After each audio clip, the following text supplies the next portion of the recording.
autosuficiente y pleno eternamente. Usamos como texto principal Hechos 17, 24 al 25, especialmente en el verso 25 cuando dice: ni es honrado por manos de hombres como si necesitara de algo, pues Él es quien da a todos vida, aliento y todas las cosas. Bueno, toda forma de paganismo es fácilmente discernible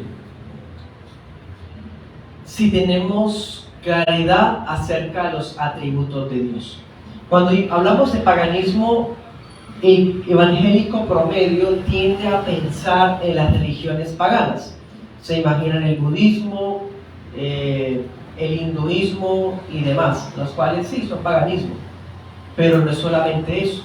El paganismo es una cosmovisión de la vida, una forma de ver las cosas, que incluso puede meterse en la mente de creyentes siendo cristianos.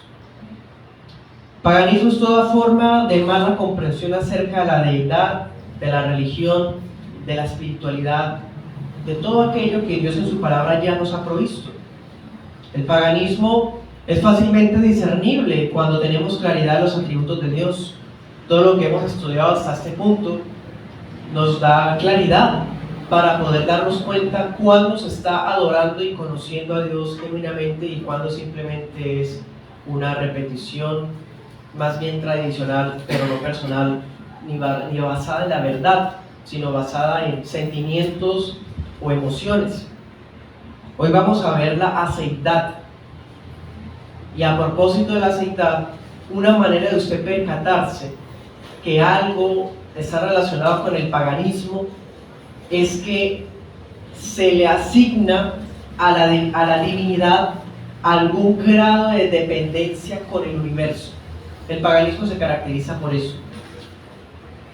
Se imaginan o piensan en Dios como una especie de ser superior que necesita o depende del universo. Eso es paganismo. ¿Qué decía el pasaje? Como si necesitara de algo. O sea, los que estaba Pablo predicándoles, quienes eran paganos, griegos paganos, Pablo les predica: Dios no habita en templos hechos por manos de hombres, ni necesita nada de ellos. Ese es el verdadero Dios. En cambio, el paganismo muestra a un Dios que necesita al hombre. ¿Se dan cuenta? Hoy vemos a creyentes que hablan de un Dios que tiene dependencia con el universo. Un Dios solitario que necesitó crear todas las cosas para no sentirse solo. Eso es paganismo. Precisamente, toda forma de apostasía. ¿Qué es apostasía? Cuando alguien está con una creencia sana, una sana doctrina y de repente empieza a desviarse. Toda forma de apostasía comienza cuando se ubica al hombre en una forma de igualdad con Dios. Así empieza la apostasía. Cuando se coloca al hombre en una posición de bilateral, como cuando dos personas hacen un negocio, como cuando dos personas hacen una transacción. Entonces son dos partes iguales que quedan obligadas bajo un contrato, por ejemplo. Eso es bilateralidad, que hay dos partes iguales. Y el paganismo, o toda forma de apostasía, comienza haciendo eso con Dios, rebajándolo a un punto en donde ya estamos al mismo nivel. En cambio, la Biblia dice en Romanos 11:36, voy a leérselos en la Nueva Traducción Viviente, dice: pues todas las cosas provienen de Él y existen por su poder y son para su gloria. A Él sea toda la gloria por siempre. Amén. Miren, esa es la cosmovisión bíblica. Si pensamos en Dios, de Él proviene todo. Y todo sigue existiendo y colocándose todavía en pie por su poder. ¿Y cuál es la razón de ser de toda la creación? El para qué. Dice, son para su gloria. La cosmovisión bíblica es teocéntrica. Todo gira alrededor de Dios, es de Él, por Él y para Él. En cambio, el paganismo coloca al hombre ahí. El paganismo dice, no, todo bien viene de nosotros, es para nosotros, es por nosotros, ¿sí? ¿Se da cuenta? Y hoy encontramos muchísimas congregaciones que se hacen llamar cristianas, donde todo gira alrededor del hombre. Dios sabe que te sientes triste, Dios sabe que tus necesidades, Él sabe que tú lo que has pasado, Él quiere prosperarte, Él quiere sanarte, ¿sí? Todo gira alrededor del hombre. Y siguen siendo cristianos, no son budistas, pero tienen una mentalidad pagana. ¿Se dan cuenta? La mentalidad bíblica es teocéntrica. Todo es de Él, por Él, para Él. Bien, les invito a ser muy ágiles. Vamos a estar buscando bastantes pasajes para confirmar esto bíblicamente. Hay otros que por el tiempo no alcanzaremos a buscar, pero anótelos para que en su devocional familiar hoy lo lea con sus hijos. Bueno, vamos a estar estudiando esta enseñanza en 2 puntos. Primer punto, yo soy el que soy. Colóquelo entre comillas para que no piense que estoy diciendo que yo o que usted. Yo soy el que soy, en mayúsculas. Ahorita vamos a estudiar eso. Y el segundo punto, implicaciones prácticas.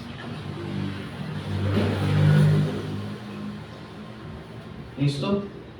Primer punto, yo soy el que soy, en mayúsculas y entre comillas.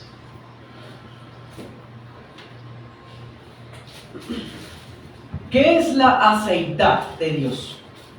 Seguramente ninguno de los presentes, o quizás aquellos miembros más antiguos, sí han oído alguna vez esa palabra. Y me atrevo a decirlo así, un poco excluyente, porque yo sé que eso no se habla. Son términos que a veces se cree que son de seminario. O sea, solamente los pastores que van al seminario tienen que estudiar esto. Y el cristiano promedio se vuelve ignorante de esas cosas y bíblicamente no podemos ser así. Roma en su momento ilustraba, enseñaba, preparaba sacerdotes, pero la gente del común, el vulgo, como les decían, no tenían acceso a conocimientos teológicos. En las iglesias cristianas estamos volviendo a repetir lo mismo. Eso no puede ser. El conocimiento teológico, bíblico, doctrinal, no es solo para pastores. Si usted es cristiano, le toca aprender y estudiar. Y si usted es un cristiano perezoso para estudiar, negligente para aprender, entonces no es cristiano. Porque el conocimiento de Dios no es algo que sea de una élite de personas. Si usted es cristiano, está llamado a seguir creciendo en el conocimiento de la verdad. Y aunque no vamos a llegar nunca a un nivel 100%, por así decir, todos los días tenemos que propender a leer las escrituras, a edificarnos con buenos libros teológicos de autores sanos y así aprender cada día más. Bueno, a propósito. Ahora sí, hablando de la aceidad, decía eso porque pues el concepto casi no se conoce, pero la aceidad es un concepto que, aunque no está textualmente en la Biblia, es un concepto que tiene armonía con la Biblia. La aceidad es un atributo incomunicable.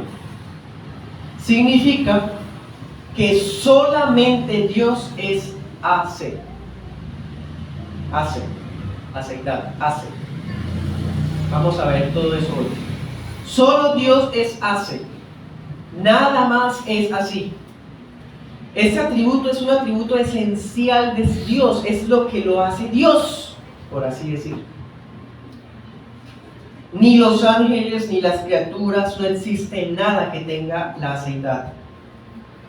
La aceidad es un atributo que le pertenece a la naturaleza divina, directamente.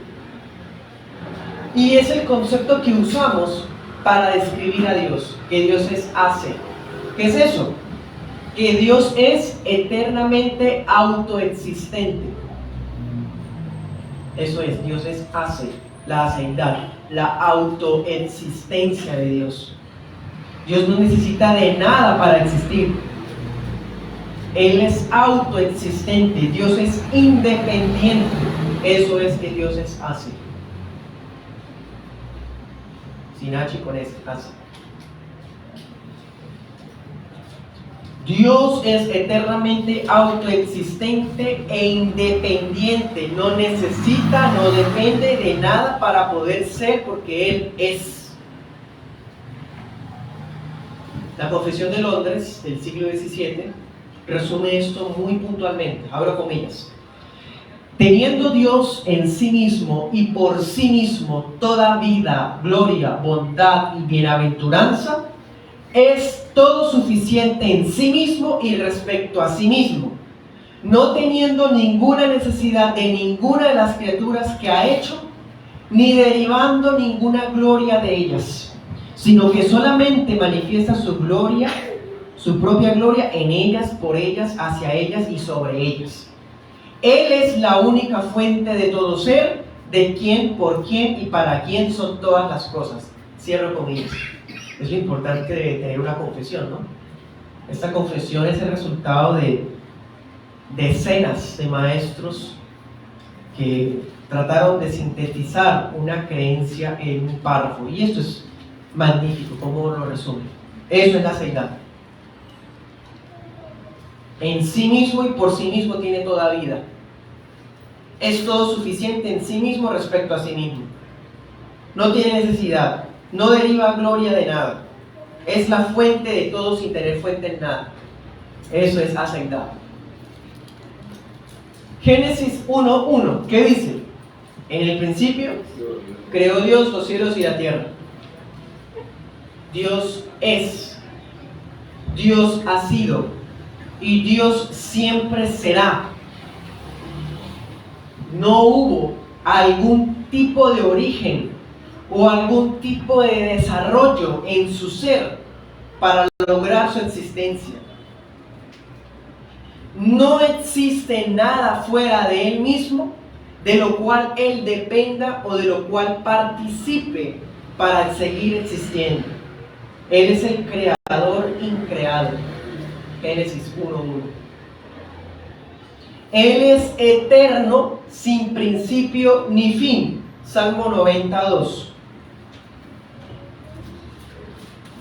Vamos rápidamente. Dice: antes que nacieran los montes y formaras la tierra y el mundo, desde el siglo y hasta el siglo, tú eres Dios. Dios no comenzó un día a ser Dios, o Dios no empezó a ser Dios el día que creó todo. Dios fue Dios, Dios es Dios y será Dios siempre, porque Él es. Por eso decía, yo soy el que soy. Ahorita vamos a ver eso otra vez. Dice, desde el siglo hasta el siglo, es una forma de decir, desde la eternidad pasada hasta la eternidad futura, Él es eterno. Isaías 48:12 dice: óyeme, Jacob, y tú, Israel, a quien llamé, yo mismo, yo el primero y yo también el último. Dios es el primero y el último, principio y fin, alfa y omega. Él es. Dios es la causa primaria de todas las cosas que no tiene ni necesita una causa. Primera de Corintios 8:6 dice: para nosotros, sin embargo, hay solo un Dios, el Padre, del cual proceden todas las cosas y para quien nosotros existimos, y un Señor Jesucristo, por medio del cual han sido creadas todas las cosas y por quien nosotros también existimos. Aquí vemos también un fundamento trinitario. El Padre es Dios absoluto, de quien procede todo, creador e increado, pero creó todas las cosas a través del Hijo, y aún así es un solo Dios. Pero Jesús no es el Padre y el Padre no es Jesús. Esa es la doctrina de la Trinidad. Es la causa primaria de todas las cosas que no tuvo necesidad de causa. Vamos a Éxodo 3.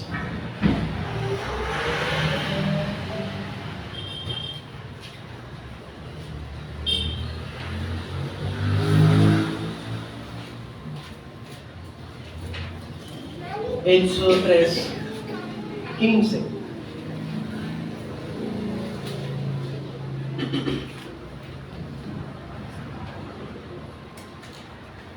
Leámoslo desde el 13.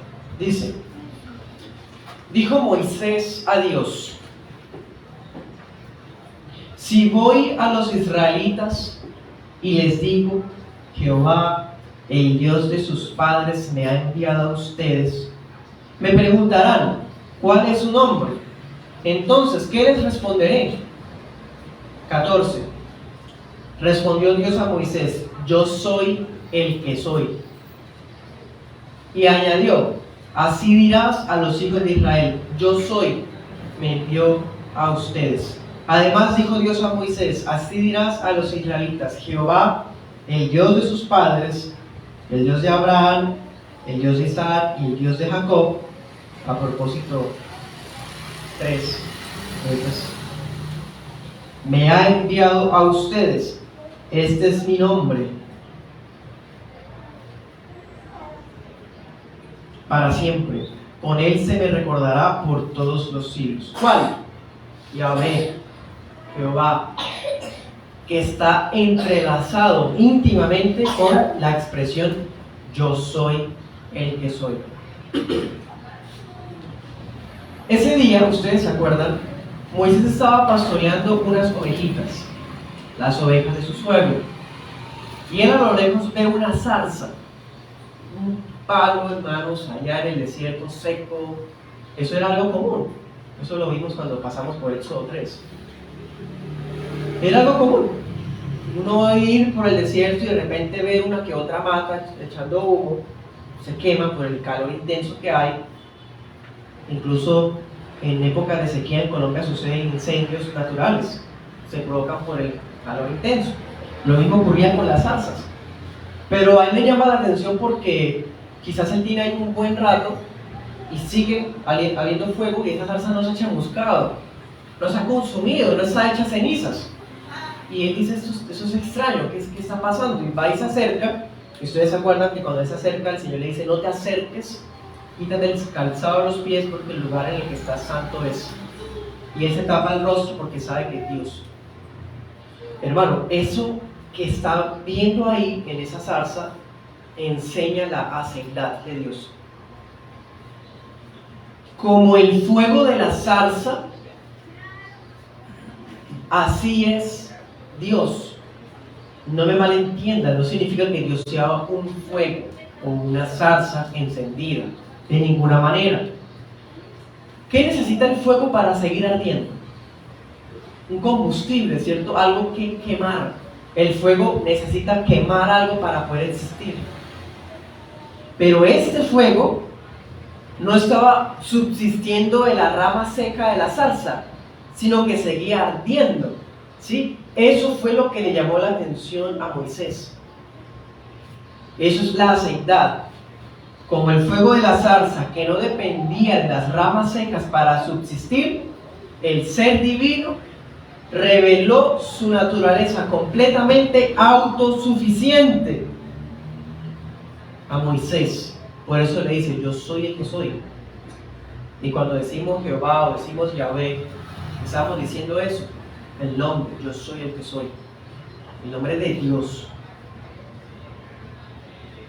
Ese nombre, esa frase, yo soy el que soy, muestra que Dios es libérrimo, o sea, libre de algún tipo de necesidad con las criaturas.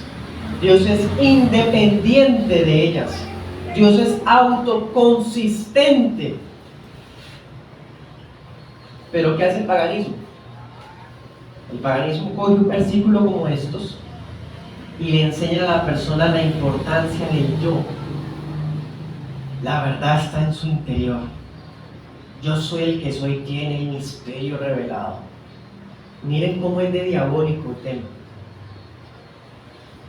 Ya no es Dios, no, es el yo soy de cada uno. Qué terrible. Esos son los engaños de Satanás. Ese es el paganismo. Aquí no está enseñando nada de la autoestima. Aquí no se está enseñando algo de usted tener un gran concepto de usted mismo para poder tener un conocimiento especial, algo así. No, aquí se está hablando de la aceidad de Dios. Las interpretaciones paganas que hablan, egoísmo humano, hablan de panteísmo, o sea, del universo, el yo soy. Pero no, cuando Dios dice yo soy el que soy, está diciendo que Él es el que es. Yo soy el que seré. Su esencia eterna, inmutable. Y eso aplica tanto al Padre como al Hijo como al Espíritu Santo. Comprobémoslo. Juan 8:58.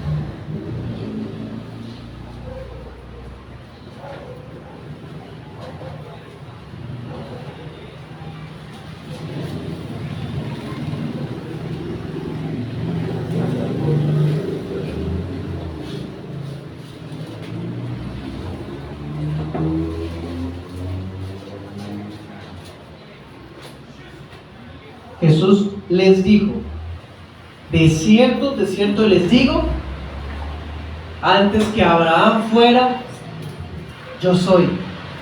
Wow. Jesús está atribuyéndose el nombre al Santo, hermanos. Y esto no quiere decir que Jesús sea el Padre. Aquí lo que está diciendo es que la naturaleza de aceidad que tiene el Padre también la tiene el Hijo.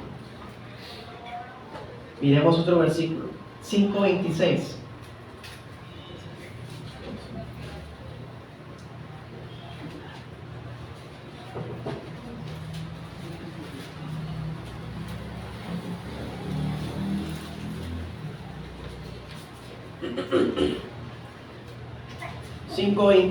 Dice, como el Padre tiene vida en sí mismo, así también ha dado al Hijo el tener vida en sí mismo. No es que hayan dos aceidades, es una sola aceidad. Pero la aceidad que tiene el Padre también la tiene el Hijo. Y por supuesto, también la tiene el Espíritu Santo. Autoexistente. Jesús no empezó a existir cuando nació o fue concebido en el vientre de la Virgen. Jesús no empezó a existir cuando nació. Jesús es Dios eterno y autoexistente. ¿Sí? Tiene vida en sí mismo. Miremos Romanos 8:10.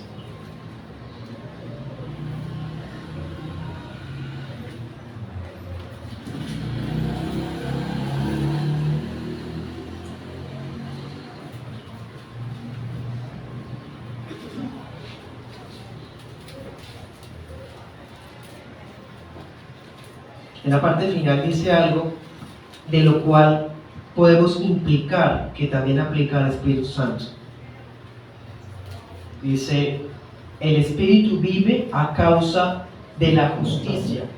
Ahí el contexto está diciendo que el Espíritu y la carne son dos realidades en el creyente, pero que el Espíritu vive independientemente que la persona siga teniendo luchas. Obviamente da la lucha, ¿sí? O sea, el Espíritu vive, tiene vida. El Espíritu de Cristo es vida, el Espíritu Santo es vida. El Padre tiene vida en sí mismo. ¿Sí? Esa es la aceidad de Dios.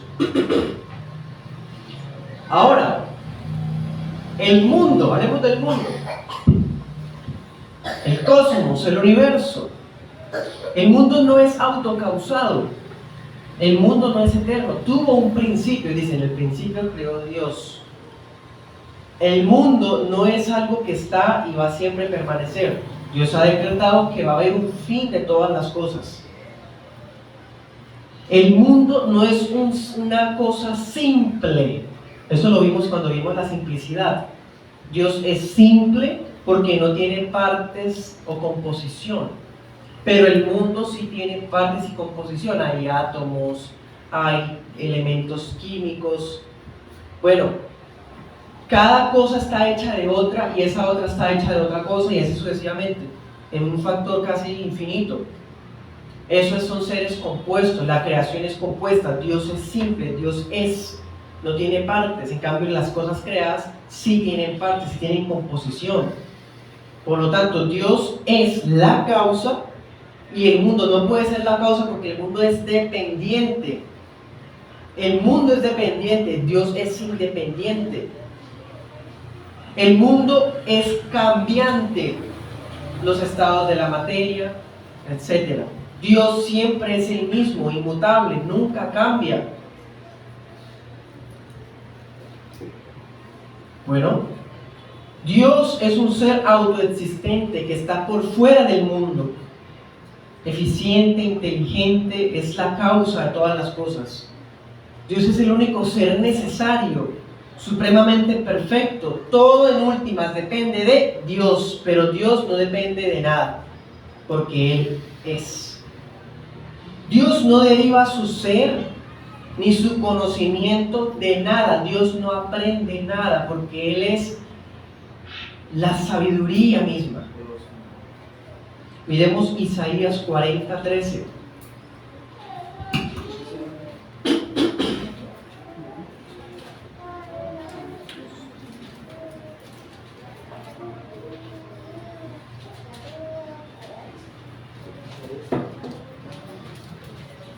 Isaías 40:13.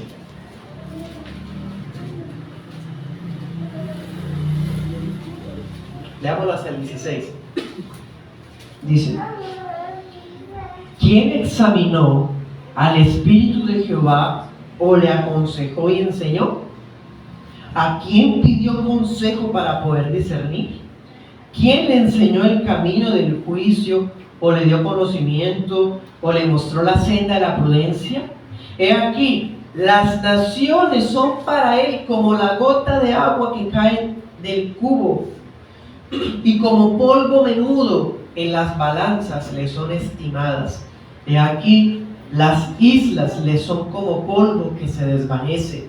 Ni el Líbano bastará para el fuego, ni todos sus animales para el sacrificio.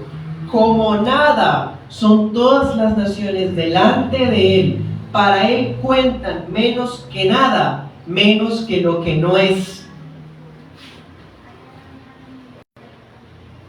Impresionante. Menos que lo que no es. Ese es el mundo. Si lo comparamos con Dios, el mundo es nada, menos de lo que no es. ¿Será que Dios necesita entonces el mundo? No, porque si es menos de lo que no es. Impresionante. Toda creación es el resultado y el efecto de la causa, que es Dios mismo. Todas las cosas dependen de múltiples factores para existir y para seguir existiendo. Nuestra ubicación, el tema de los rayos solares, el ecosistema, todo está diseñado de una manera precisa, porque tenemos dependencia de una cosa tras otra.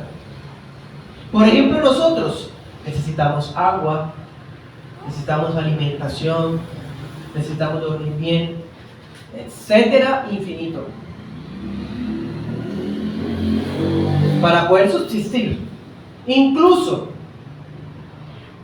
no solamente para subsistir, para desarrollarnos, ¿qué necesitamos? Padres.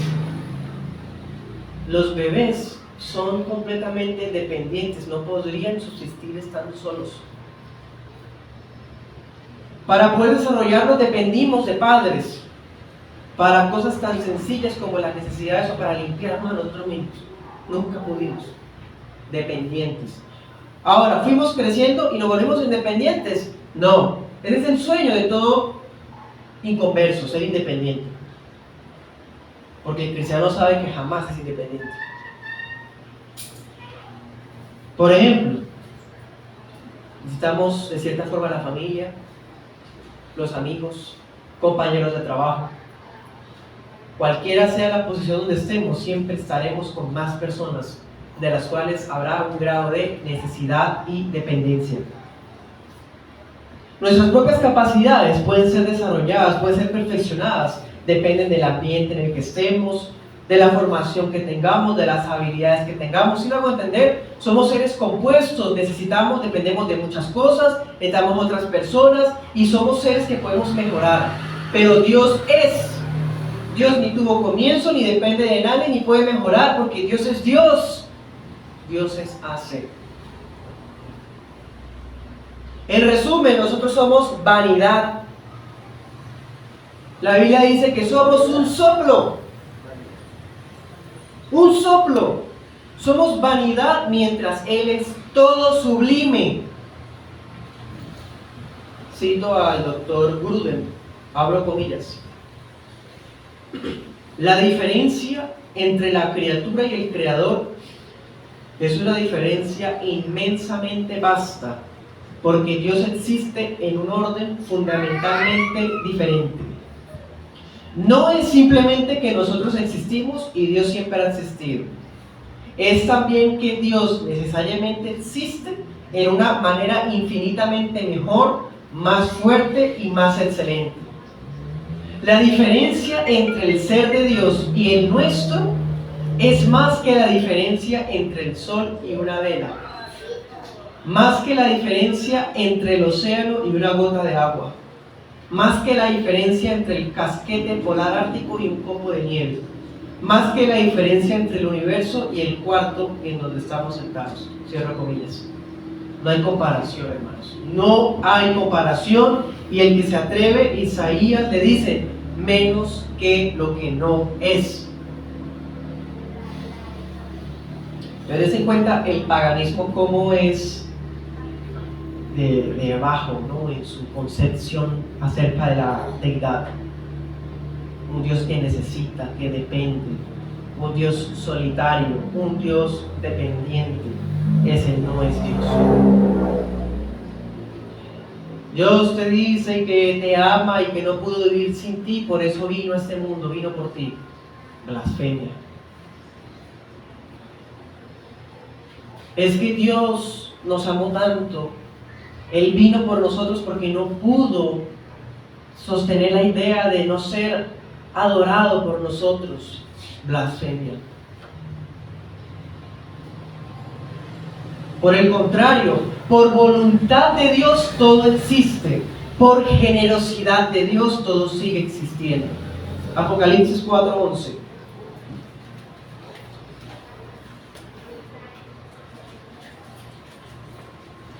Claro, hermanos, si Dios necesita algo, entonces no es Dios.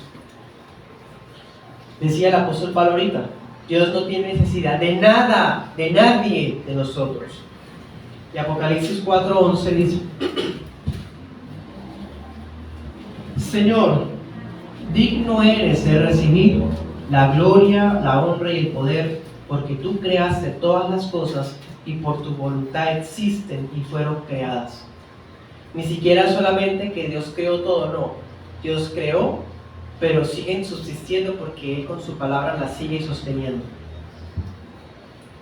Nadie le dio a Él primero como si Él tuviera que agradecer o compensar a alguien más. Anótelo. Job 41:11. Él mismo es la fuente de toda vida, de toda gracia, de toda luz. Santiago 1:17. Anótelo. Por lo tanto, hermanos, En el Evangelio vemos nuestra condición y en el Evangelio vemos que Dios no nos necesita. Ese es el Evangelio. El Evangelio no le dice a nadie, Dios te necesita, tiene un plan contigo porque te amó tanto que no pudo estar en el cielo sin ti. No.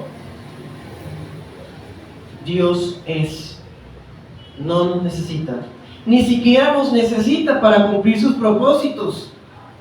Porque lo que Él ha planeado lo cumple con las criaturas o sin ellas.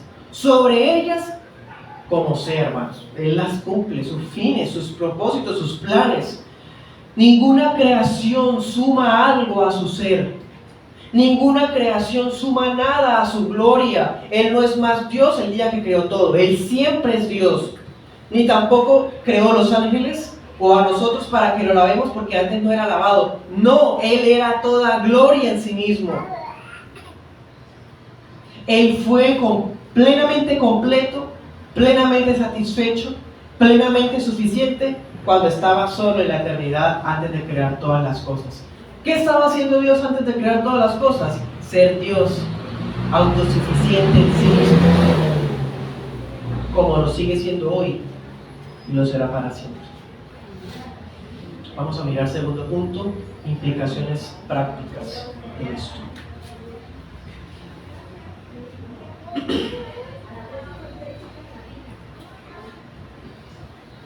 La comprensión de la aceidad de Dios nos facilitará aprender y comprender otros atributos divinos. Incluso si usted entiende esto que estamos viendo hoy, va a tener una sana soteriología. Es decir, va a entender mejor las obras de la salvación. Las obras relacionadas con la redención del hombre, quiero decir. Claro, si nosotros comprendemos la aceidad de Dios, vamos a confesar que Dios tiene toda completitud, toda suficiencia para llevar a cabo el cumplimiento de sus planes sin necesidad de la colaboración de nadie. Porque Dios es. Por lo tanto, es falso que Dios da el 99% y usted da el 1%. Falso. Dios da el 100%. Para que nosotros podamos tan siquiera acercarnos a Él. Dios no tiene en cuenta la fuerza o la riqueza de la criatura, no, en ninguna manera. Miremos Job 22. Eso también lo hemos dicho muchas veces antes. ¿Qué pasaría si todo el mundo se aleja de Dios? Todo el mundo apostata y lo abandona. ¿Pierde Dios algo? ¿Deja Dios de ser glorificado? ¿Disminuye en algo su ser? ¿Qué pasaría si todo el mundo se convierte? Todo el mundo se ve hijo de Dios. ¿Eso hace que Dios sea más alabado, más glorificado? ¿Qué dice? Job 22, 2.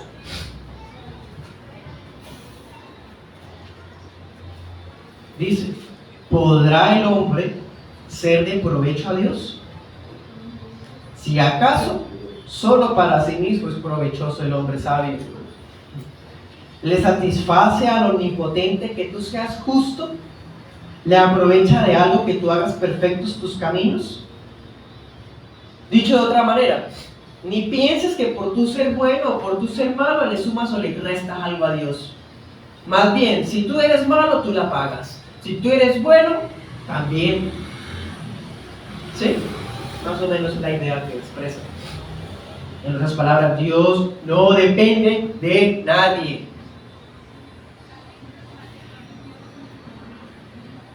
Miremos ahí mismo, 36:22.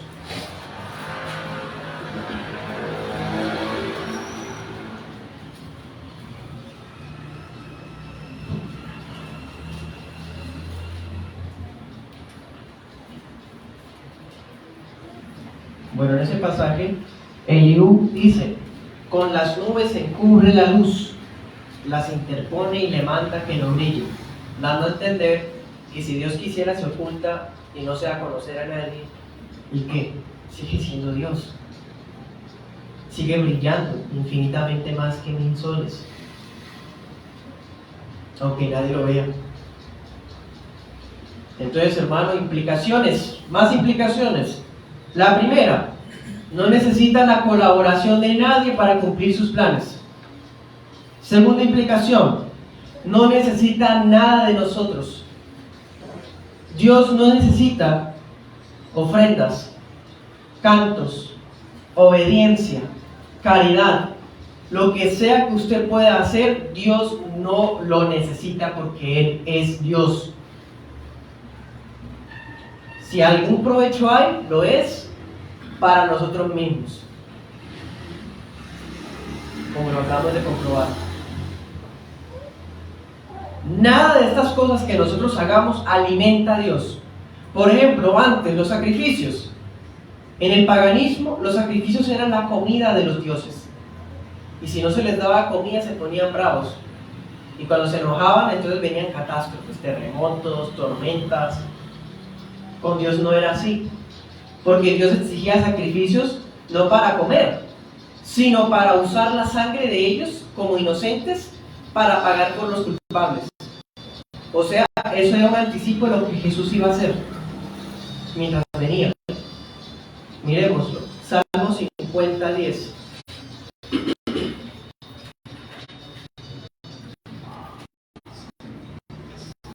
Salmo 50:10.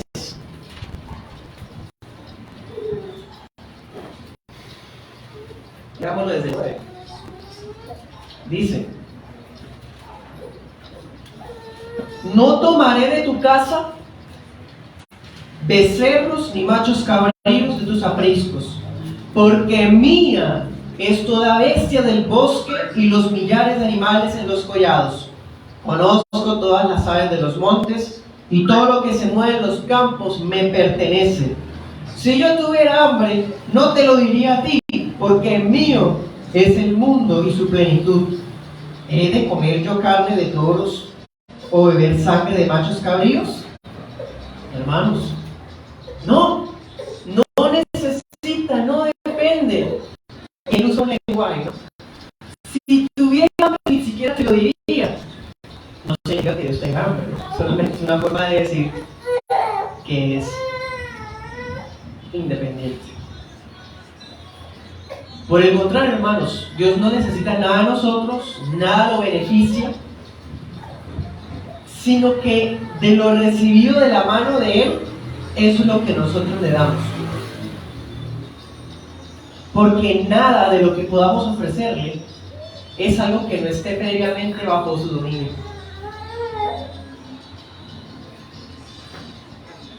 Dice Juan 1:16, porque de su plenitud tomamos todos y gracia sobre gracia.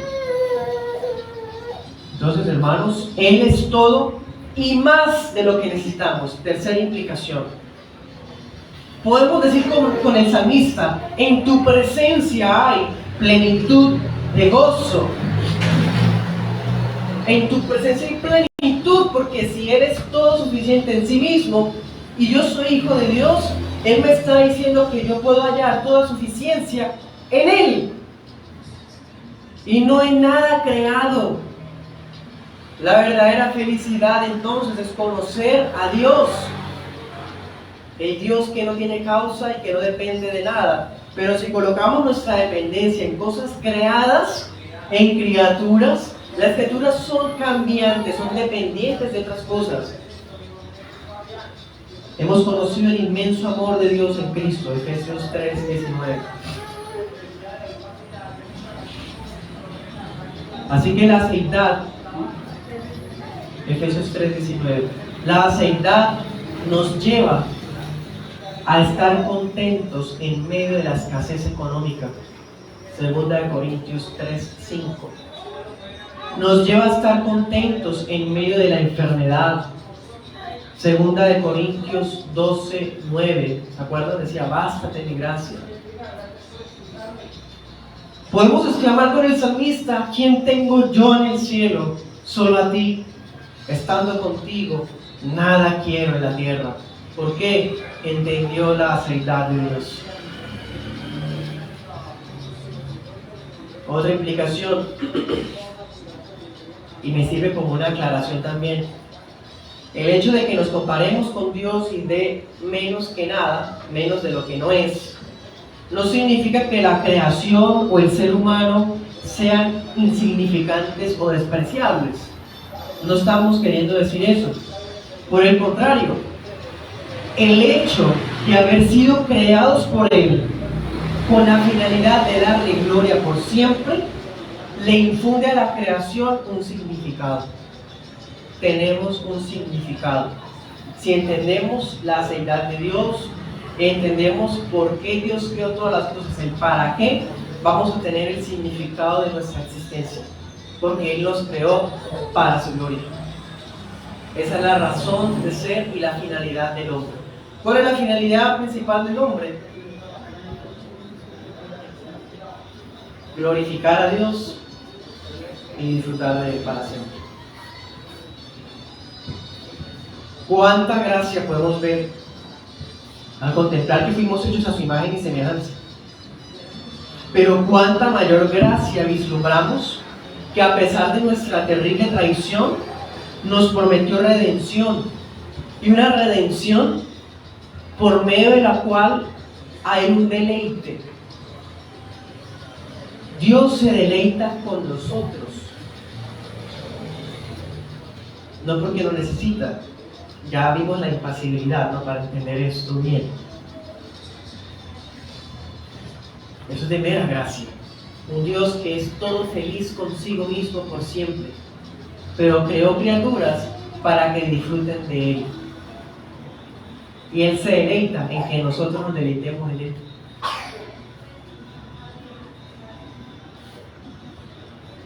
Ojalá se uniera al mundo entero al maravilloso don de adorarlo.